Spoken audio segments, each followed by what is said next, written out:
बिस्मिल्लाहिर्रहमानिर्रहीम। Chapter number 3 ecosystem, class 5 और science का सब्जेक्ट, पेज नंबर 29। आज हमने पढ़ना है ह्यूमन एक्टिविटीज़ इन इकोसिस्टम के इंसान की जो एक्टिविटीज़ हैं, जो सरगर्मियां हैं, इंसान के जो रोज़मर्रा के जो मामलात हैं वो हमारे इस इकोसिस्टम में, इस फूड चेन में, इस फूड वेब के अंदर, इस फर्स्ट लिंक में, प्रोड्यूसर्स में, कार्निवर्स में, हार्बिवर्स में, इनमें किस तरह से एक दूसरे के साथ असरअंदाज होते हैं, हमारी एक्टिविटीज किस तरह से इसे चेंज करती हैं। Human activities in the ecosystem, many human activities are responsible. हमारी बहुत सारी जो एक्टिविटीज होती हैं वो इस बात का जिम्मेदार होती हैं। Many human activities are responsible for causing change. ये जो इकोसिस्टम है जिसे हमने पढ़ा, जो रूटीन है हमारी, जो एटमॉस्फेयर है उसकी, उसमें हमारी जो ये ह्यूमन एक्टिविटीज़ हैं, हमारे जो मामलात हैं, हमारी सरगर्मियां हैं, ये चेंजिंग पैदा करती हैं, ये तब्दीलियां लेके आती हैं in the environment along with the addition of toxic substances to it. कि हमारा जो इन्वायरमेंट है, हमारा जो माहौल है, हमारी जो ज़मीन है, या हमारा जो पानी है, या जो हमारी हवा है, अब ये तीनों चीज़ें हमारा इन्वायरमेंट बन जाते हैं। जो हम पीते हैं, जो हम खाते हैं, जो हम सांस लेते हैं, along with the addition of the toxic substances too। Toxic substances कहते हैं जहरीले मादे को। जैसे हम गाड़ियां चलाते हैं, धुआं निकलता है, टॉक्सिक सब्सटेंस है। जैसे हम स्प्रे करते हैं, वो टॉक्सिक सब्सटेंसेस जहरीले मादे होते हैं। This change can set up the natural balance of ecosystem. These changes, कि ये वाली जो ह्यूमन एक्टिविटीज़ हैं, इन एक्टिविटीज़ की वजह से हमारा जो नेचुरल बैलेंस है इकोसिस्टम का, ये तब्दील होता है।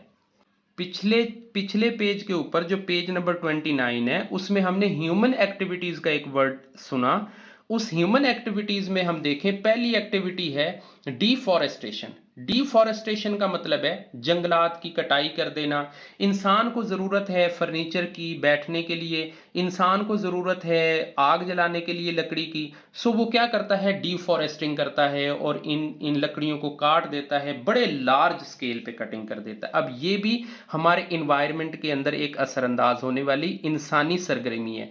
ह्यूमन एक्टिविटी में सबसे पहले अगर हम करेंगे तो डिफॉरेस्टेशन करेंगे। ओवर ग्रेजिंग, अब ग्रेजिंग कहते हैं किसी चीज का खाना पीना, प्रैक्टिस होना। अब क्या करता है कि कुछ जानदार ऐसे होते हैं जो बहुत ज्यादा खाते पीते रहते हैं, सुबह से शाम तक खाते रहते हैं। और over grazing of cattle in another practice of the destroying grasses, shrubs and plants. ये जो ओवर ईटिंग होती है ना, जानदार खाते रहते हैं खाते रहते हैं, उनसे भी इंसान अब अपनी फार्मिंग, अपनी ज़रूरत, अपने मीट को पूरा करने के लिए, अपने मिल्क की ज़रूरतों को पूरा करने के लिए फार्मिंग करता है।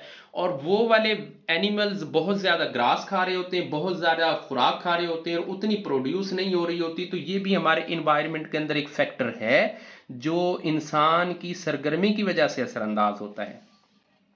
नेक्स्ट हमें पढ़ने को मिलेगा, industries keep burning fuels and adding harmful substances like smoke, like dust, like gases to the air.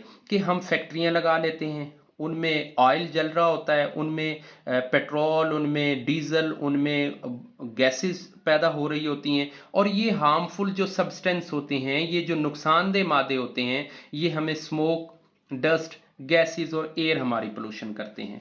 Next हम देखते हैं कि जो पोल्यूटेड वाटर होता है कंटेनिंग हार्मफुल केमिकल्स, के जो फैक्ट्रियों से निकलने वाला जो वेस्टेज होता है, पानी निकल रहा होता है, उसमें भी काफ़ी सारे डिस्चार्ज होते हैं, ऐसे सब्सटेंसेस जो हमारे रिवर्स में और हमारी स्ट्रीम्स के अंदर, हमारी नदी नालों के अंदर ऐड होते हैं।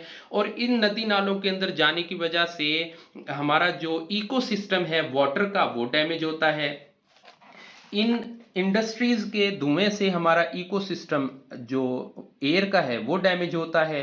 हमारा जो इकोसिस्टम जो प्लांट्स का है वो डैमेज हो रहा होता है। इसके साथ साथ हम नीचे एक हेडिंग पढ़ते हैं, oil from ships are released into the ocean seriously affected aquatic life.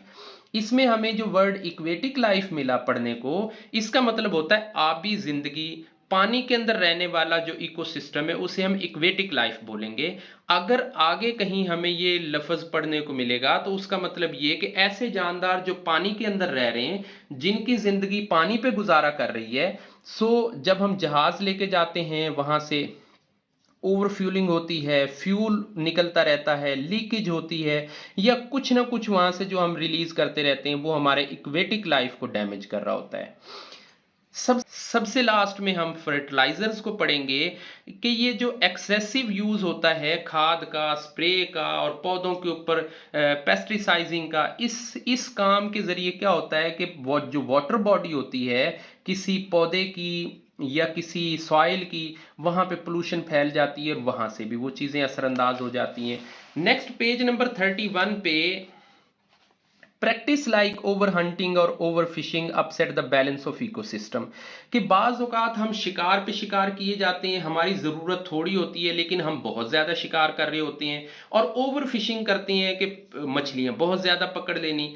अब जब हम इसे सम अप करते हैं इस ओवर सिस्टम को, इसका रिजल्ट क्या निकलता है? मतलब मान लें कि अगर डिफॉरेस्टेशन हो गई, ओवर ग्रेजिंग हो गई, ओवर हंटिंग हो गई, ओवर फिशिंग हो गई, सो उसमें क्या होएगा? द बैलेंस ऑफ इकोसिस्टम, ये काज है, ये रिजल्ट है। अब इसका रिजल्ट क्या आएगा कि बैलेंस जो इकोसिस्टम के अंदर है, जो कुदरत ने निज़ाम बनाया है बैलेंस रखने का, can also upset by natural disaster, कि ये कोई कुदरती जो डिज़ास्टर है, जो नेचुरल डिज़ास्टर है, उसकी शक्ल में सामने आएगा, like storms, flood, famines and droughts. अच्छा, ये जो वर्ड फेमाइंस है इसका मतलब होता है कहत, मतलब आप किसी चीज़ को ओवर ओवर हंटिंग कर लेना। तो ओवर हंटिंग होएगी तो उससे क्या होएगा कि मछलियों का कहत आ जाएगा, मछलियां कम पड़ जाएंगी। ओवर फिशिंग कर लेना, इसी तरह से हम ओवर ग्रेजिंग है, मतलब किसी चीज का जरूरत से ज्यादा इस्तेमाल कर लेना, फेमाइंस कहलाता है। और ड्रॉट का मतलब ये होता है कि कुदरती तौर पर किसी चीज में कमी आ जाना, मतलब सैलाब आ गया, बारिशें बहुत ज्यादा हो गई, फसलें बर्बाद हो गई, तो इसका मतलब उससे ड्रॉट आएगा, कहत साली होती है ये भी। लेकिन फेमाइंस में ज्यादातर इंसान इन्वॉल्व होते हैं और ड्रॉट्स में ज्यादातर कुदरत की तरफ से हमें जो मसाइल है उनका देखने को सामना मिलता है। इंशाल्लाह नेक्स्ट वीडियो के अंदर हम अगला टॉपिक करेंगे। तब तक के लिए अल्लाह हाफिज़, अपना ढेर सारा ख्याल रखिएगा। अल्लाह हाफिज़।